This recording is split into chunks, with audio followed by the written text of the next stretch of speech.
Tekrar merhaba. Mercedes-Benz Fashion Week İstanbul'da ikinci günün sonuna doğru adım adım ilerliyoruz. Sondan bir önceki defilemizi izlediniz.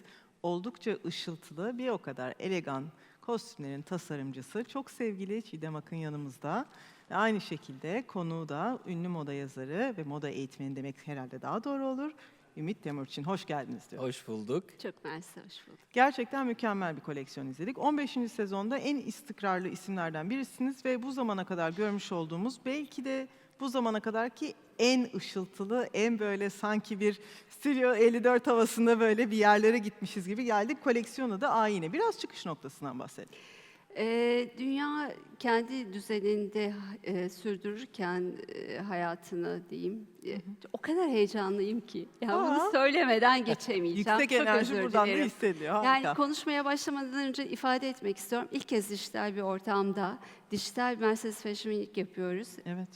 O kadar heyecanlıyım çünkü bu kadar meslek hayatımda ilki başarmak ve yapmak konuşamıyorum belli oluyor herhalde. Hayır hayır hiç öyle bir şey yok. Ya şimdi dijital moda haftası deyince tabii çok daha farklı bir platform. Çoğu tasarımcı ilk başta hani defileyi yapıyorduk, bitiyordu, el sallıyorduk, Evet, bitti evet, gitti. alıştık ona. O heyecana alıştık. Şimdi başka bir heyecan bizi bekliyor. Bunu da ilk kez burada yaşıyoruz. Çok güzel bir duyguymuş. Bundan sonra da herhalde dijitalde olacağız diye tahmin ediyorum. Koleksiyonu hazırlarken de zaten süreç belliydi. Pandemi sürecindeydik. Dünya zaten değişiyordu o süreçte. Zaten dünya bir değişime girmişken biz ne yapacağımızı bilmiyorduk. Ama hayat devam ediyordu ve defileler ve dünya takvimindeki moda devam ederken bir yerde tak diye kaldık. Kalınca da kendimizi sorgulamaya başladık. Yani sorgularken de Çiğdem Akın kadını kim, ne yapıyor, ne oluyor? İşte sorgularken iç benliğime döndüğümde içimde 1000 tane kadın, 1000 tane ruh, 1000 tane benlik olduğunu keşfettim. Bu süreçte de tabii bu koleksiyona yansıdı. Yansırken de ayneyi keşfettim. Farsça'da ayna demekmiş. Bu pırıltılar, bu yansımalarda öyle ortaya çıktı. Aynayı da incelerken sonuçta bakıyorsunuz ki farklı ayna tipleri var. Çukur ayna, kare ayna. Bunu incelediğinizde de defilede mesela çukur aynayı vermek için görünen ve görünmeyen noktaları var o çukur aynanın. Onu da ben ipeklerle, degradelerle yansımaları yansıtmaya çalıştım. Uçarken gelip giden o görüntüleri ve yırtmaçlardaki aldatma, belki çukur aynadan edindiğim bir izlenim olabilir. Kare aynası içinde kare formlar daha çok ön plana çıktı. O kare formları da dik açılarda gösterebilmek için özel kumaşlar dokuduk. Kumaşların içine metaller kattık dokurken. Ve üstünde gördüğünüz gibi birazcık ipliklerle de saçaklar verdik kendi yansımalarını yaratmak için. Diğer kumaşlar zaten payetler. Farklı payet tiplerini, farklı renkleri ve farklı tonları kullandık.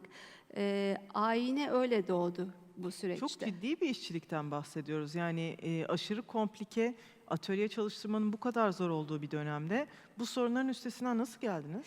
O dönemde zaten bizim atölyeler çalışıyordu, ihracatımız vardı. Zaten zor bir süreçten geçiyorduk. Ama ihracatta da biliyorsunuz ki o teslimatı o tarihte bitirmeniz gerekiyor. Evet. Onu yaparken de zaten atölye çalışıyordu. Bir şekilde de biz başladık koleksiyon yapmaya. Bir de ben zaten dikerim. Yani sonuçta kumaşı bir yere atarım. Kumaş benden ne istiyor diye dinlerim. Biraz böyle bir değişik huyum var.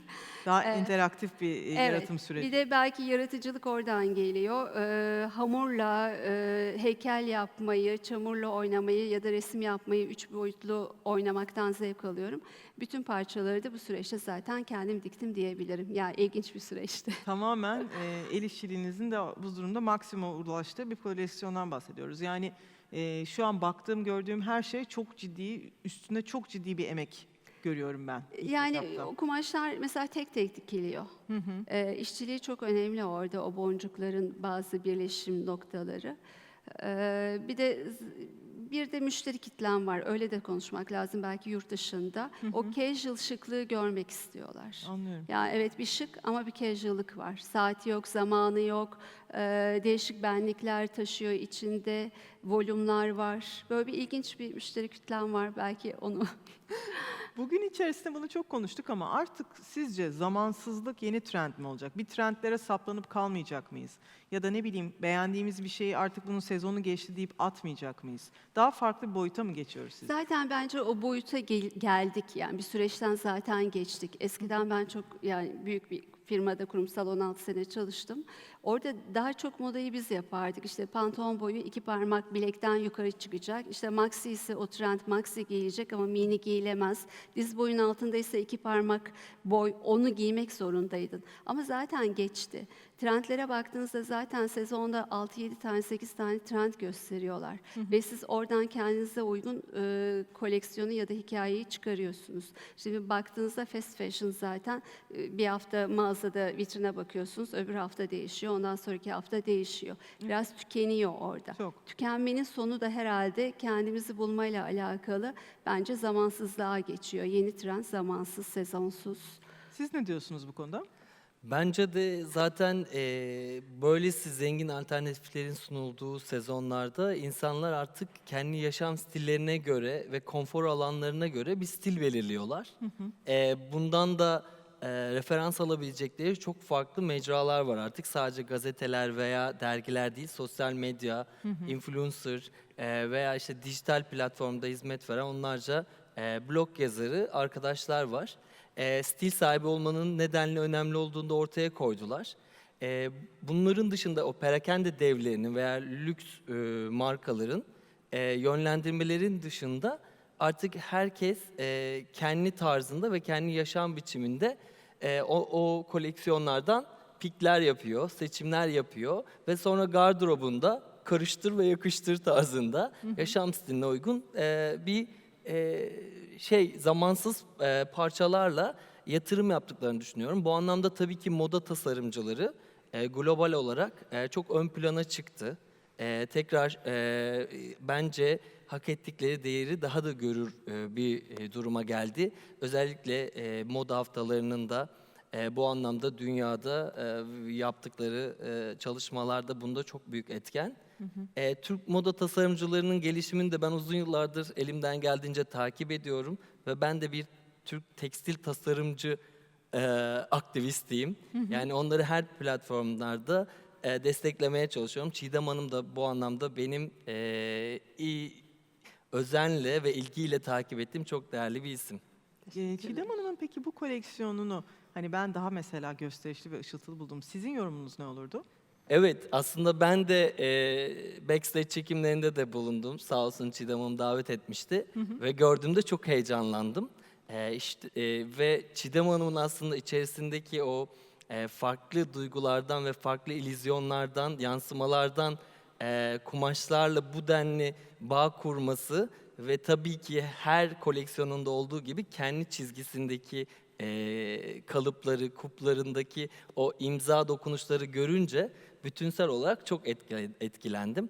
Burada tabii ki tüm tasarımcılarımız da var ama koleksiyonla beraber flört eden saç, makyaj ve styling dokunuşları da aslında kendisini yakından tanıyan bir karakter olarak bütünsel olarak beni çok etkiledi. Sanıyorum kendisi de o konulara değinecektir. Hayır, saç deyince şimdi saçlar farklı. Orada da kadının farklı benliklerini göstermek istedik. Yuvarlak hacim verdik, yumuşaklığını göstermek için, illüzyonunu göstermek için saçların bazılarını ördük ya da özgüvenini göstermek için de düz saçlar kullandık. Ama hepsi böyle gelgitlerle bir illüzyon içinde aktı o defilede. Bu arada da bir illüzyon defilesi yaptık, videosu çektik. Öyle mi? Müze, yani İstanbul İllüzyon Müzesi'nde gerçekleştirdik. Bizim hikayemizden çok etkilendiler. Lütfen bir şey yapalım diye geldi bize teklif. Aldık ürünlerimizi, gittik. İsterseniz izleyelim ne çıkmış. Harika olur. Hemen izleyelim.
Mükemmel olmuş, tebrik ederim. Çok Çok teşekkür etkileyici ederim. olmuş.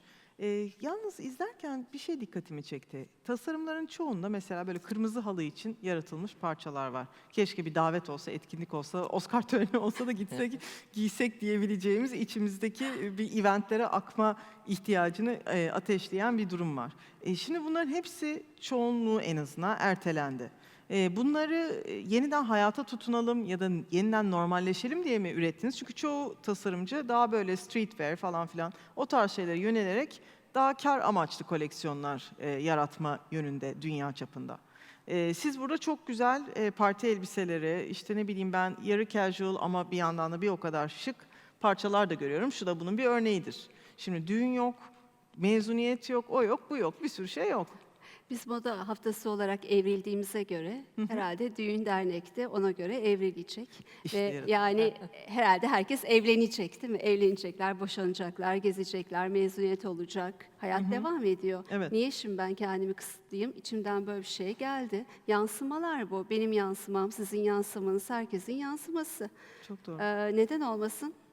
Tabii Değil ki. mi? Zaten öbür türlü olsa zaten hep tek düze şeyler. Niye görürüz. mutsuz olalım yani? Doğru. Mutsuzluğa Herkesin yani. yaptığı şeyleri yapmayız biz. Hayır, kesinlikle. Kumaşları fısıldayan kadın olaraktan bunu asla reddediyorum diyorsunuz. Evet, Oldukça da protesto. mantıklı.